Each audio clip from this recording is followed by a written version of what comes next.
Film Kerala story I और देश भर में लव जिहाद और कन्वर्शन को लेकर कई तरह की चर्चाएं और बहस शुरू हो गई। मगर इन सब के बीच बिहार में पिछले कुछ दिनों में कई ऐसे मामले आए जिसमें लव जिहाद का एंगल सामने आया है। किस तरीके से मुस्लिम युवक हिंदू बनकर हिंदू लड़कियों को बहला फुसला रहे हैं, उनका शोषण कर रहे थे और इसके बाद से चर्चा और तेज हो गई। हमारे साथ हरेंद्र प्रताप सिंह हैं जो शोधकर्ता हैं और राष्ट्रीय स्तर पर इस पूरे मामले पर शोध करते रहे हैं। सर, ये जो परिस्थिति दिख रही है, जो फिल्म में जो कुछ दिखाया गया और उसके बाद देश में और खास करके बिहार में भी ये परिस्थितियां बन रही है, क्या लगता है? देखिए, चल तो ये पहले से रहा है। इस्लाम का जो एक चेहरा है, इस्लामिक स्कॉलर जो लोग अपने को कहते हैं, उनको इसका उत्तर तो देना ही पड़ेगा कि क्यों जहाँ जहाँ मुस्लिम आबादी बढ़ती है वहाँ पर और जो काफ़ी माने हिंदुओं के ऊपर या जो गैर मुसलमान महिलाएं हैं उनके ऊपर ये अत्याचार के कई हथकंडे हैं। जैसे आप मुगलों के समय सुनते होंगे हरम होता था, और आप सबसे बड़ा इस्लाम के को इसका जवाब देना चाहिए अपनी इज्जत बचाने के लिए। और जौहर हुआ है कि नहीं इस देश के अंदर, पद्मिनी ने जौहर किया कि नहीं किया है। तो जोधपुर का जो कुंड है वो इस बात के इस्लाम का एक जो विकृत स्वरूप है वो सबके सामने रखते रहा है। और खुद मैं 90 में सबसे पहले कश्मीर में जाने वाला हूँ। वहाँ के मस्जिदों से क्या नारे लगे थे?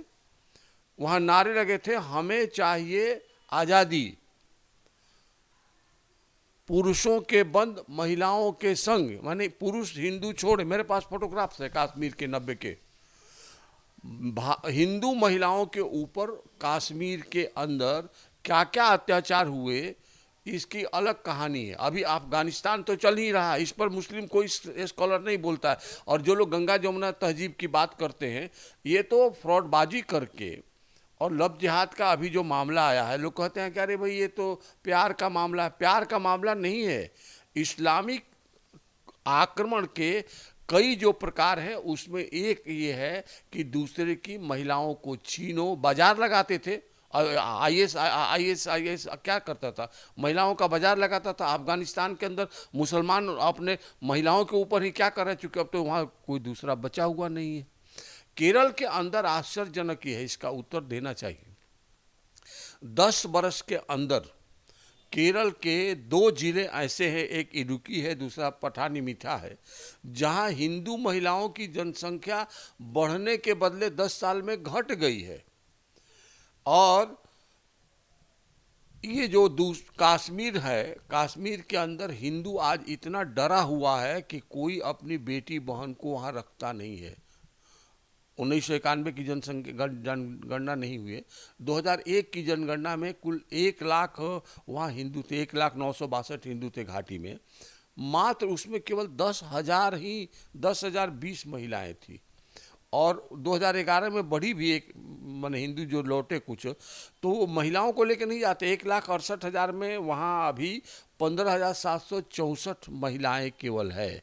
और लक्षद्वीप में जो सबसे ज़्यादा मुस्लिम बहुल है, 1788 केवल हिंदू बचे। हिंदू पलायन तो कर रहा है सब जगह से। 1788 हिंदू हैं, उसमें से केवल 185 महिलाएं हैं, क्योंकि सेंसस के आंकड़े महिलाएं देता है। तो ये तो आक्रमण अभी केरल का दिखाई पड़ा। आक्रमण तो शुरू हुआ है भाई। कानपुर में पकड़ा गया है, मेरठ में पकड़ा गया, मुरादाबाद में पकड़ा गया। और अब तो इन लोगों इतने क्रूएल्टी पर आ गए हैं। ये जो लड़की की घटना घटी है, कैसे वो माला पहने हुए था और ये पहन करके झांसा दिया था, तो हिंदू बन करके। और हिंदू बाकी चूँकि आजकल हिंदू समाज खुलापन रहा है पहले से।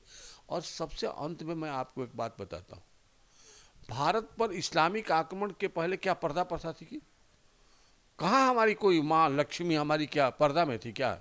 माँ दुर्गा, माँ काली पर्दा में थी क्या? माँ सरस्वती क्या पर्दा में थी? ये पर्दा प्रथा भारत में क्यों हुआ? बाल विवाह क्यों हुआ? ये इस्लामिक आक्रमण के कारण ही।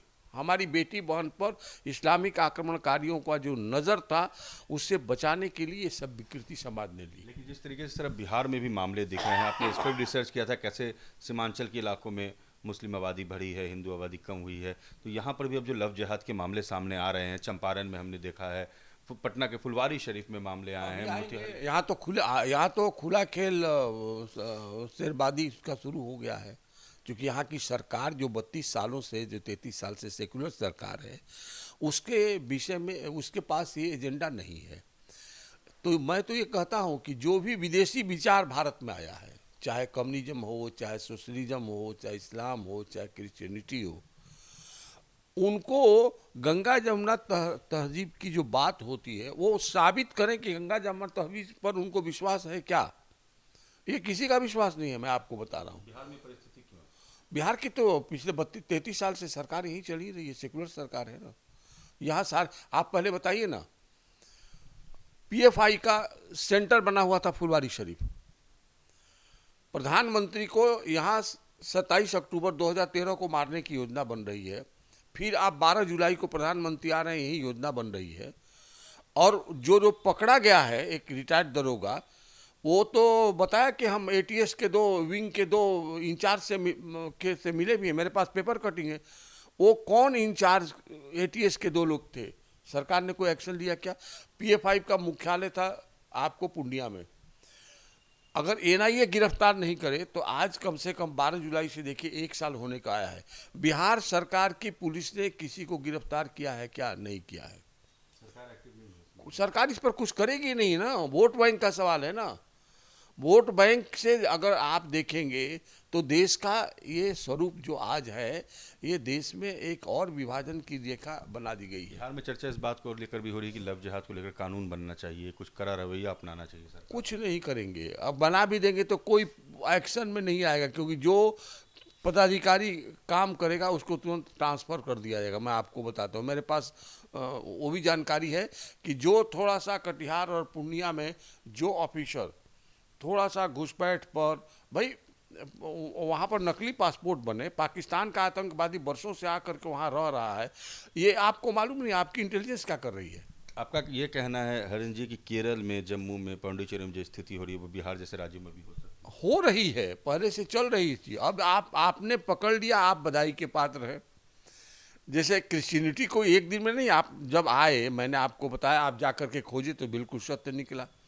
तो आप, मैं बता रहा हूं कि आप एक एक जगह पर बिहार के अगर आप जाएंगे, आप फुलवारी में चले जाइए, आप चले जाइए यहाँ पर आलमगंज के अंदर चले जाइए, आप सब्जी बाग में चले जाइए, जहाँ उनकी आबादी मुस्लिम आबादी है, वहाँ के मुस्लिम विद्वान क्या करते हैं कि वहाँ के लड़के इस तरह की हरकत कर रहे हैं।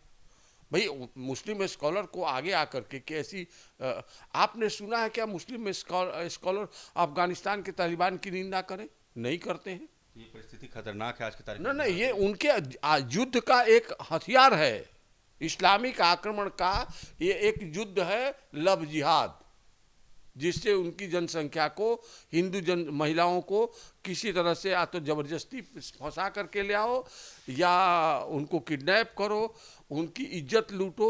ये इस्लामिक आक्रमण का ये जिहाद है।